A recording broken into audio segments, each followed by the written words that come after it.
motivating these crowds?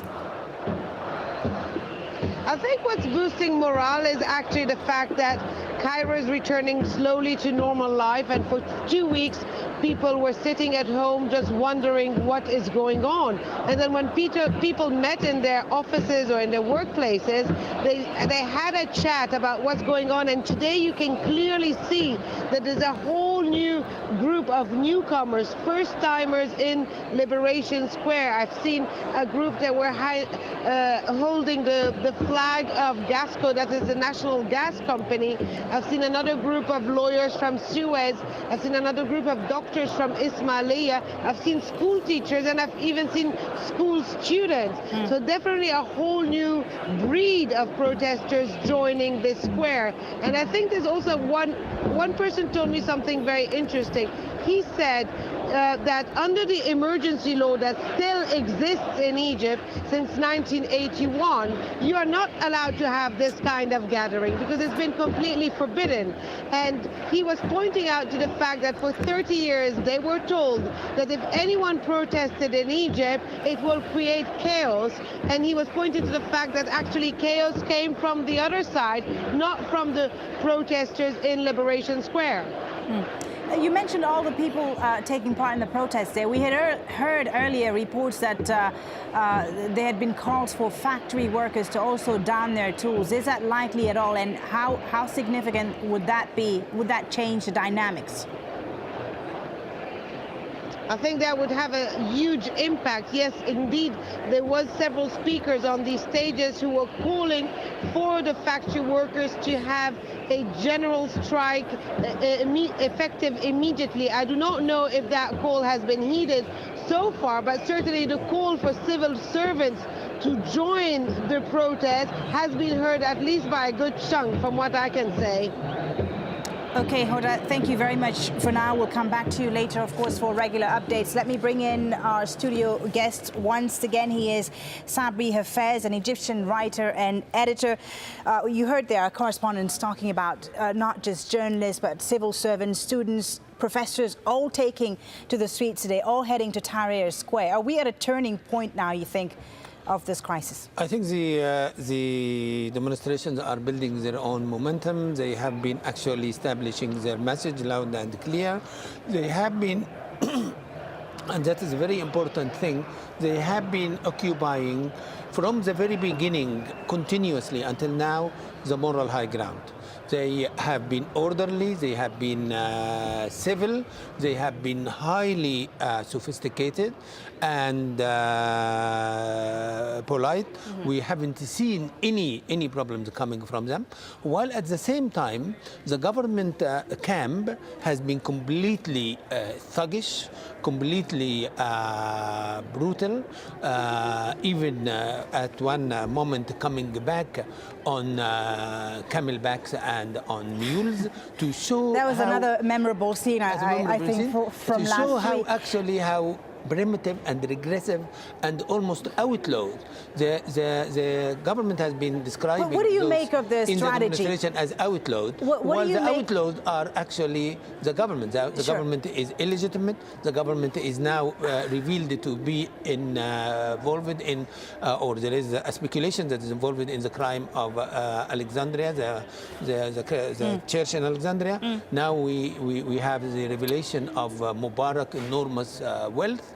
So all of these things shows how we have here a binary opposition between highly civilized nation with its people, with its masses being so orderly and polite and really very pleasant and jovial, as we heard in your reports, and we have the thuggish, oppressive tyrant and his regime on the other hand. And that's your view, of course. Let me just ask you. Of course, my view, but I was going to ask you, verified by facts rather than view. Let me just ask you about the government's strategy over the last 15 days.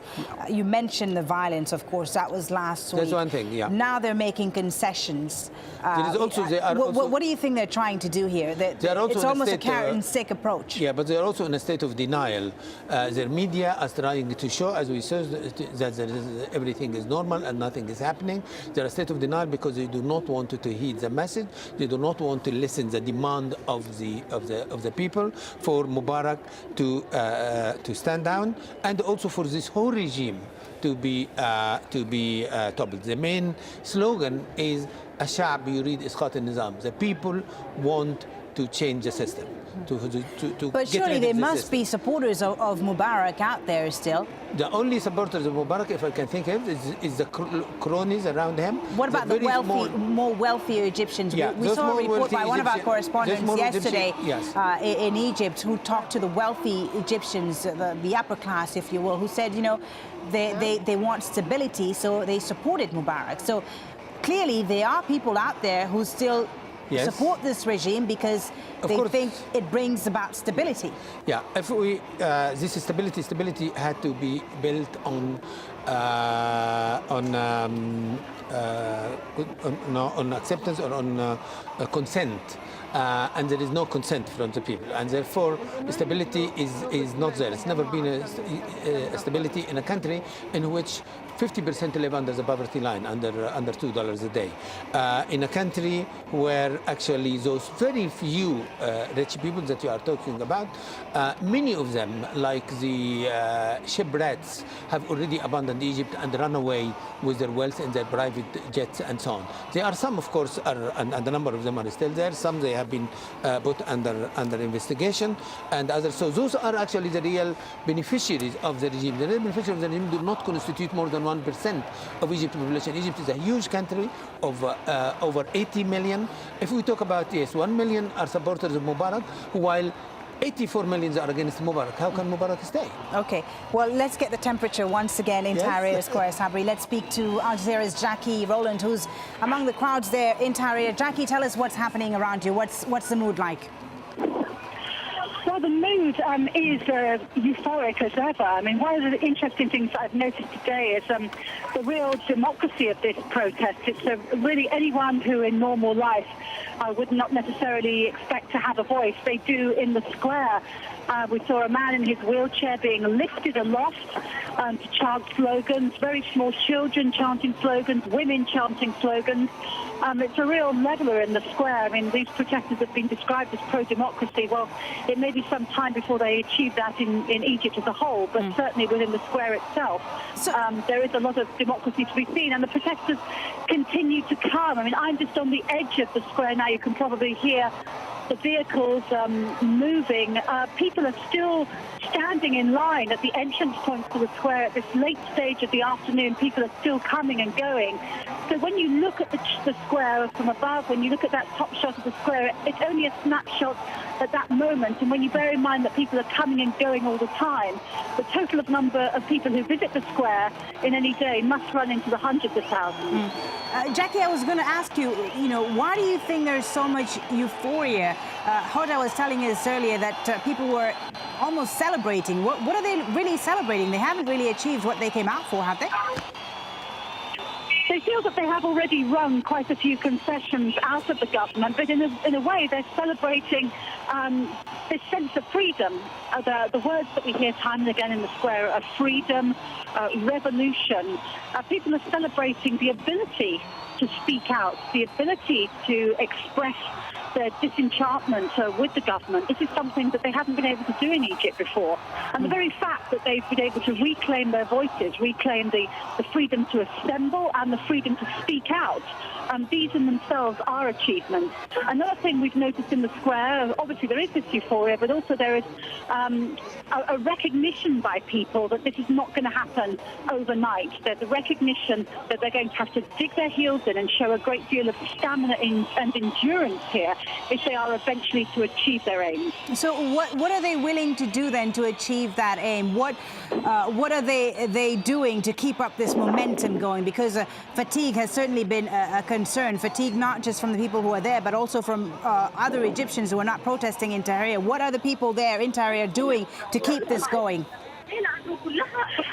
Well, they keep underlining that this is a national movement, that Tahrir is just one place. and that in other cities around the country the protests are taking place. But they do seem to have only a limited number of tactics. I mean, they're very much focusing on public assembly and getting people out into the square. I mean, today is Tuesday, and next big demonstration planned for Friday. It's a case of keeping the numbers there and keeping up the pressure. Apart from that, there is obviously talking, and we saw on Monday the Muslim Brotherhood talking to the government, or talking to representatives of the government, and really being quite scathing in their statements afterwards, saying that they reiterated the central demand that President Mubarak leave, and making it quite clear that they weren't really willing to discuss anything else until that central demand is met. So both in terms of the talks that are now happening between opposition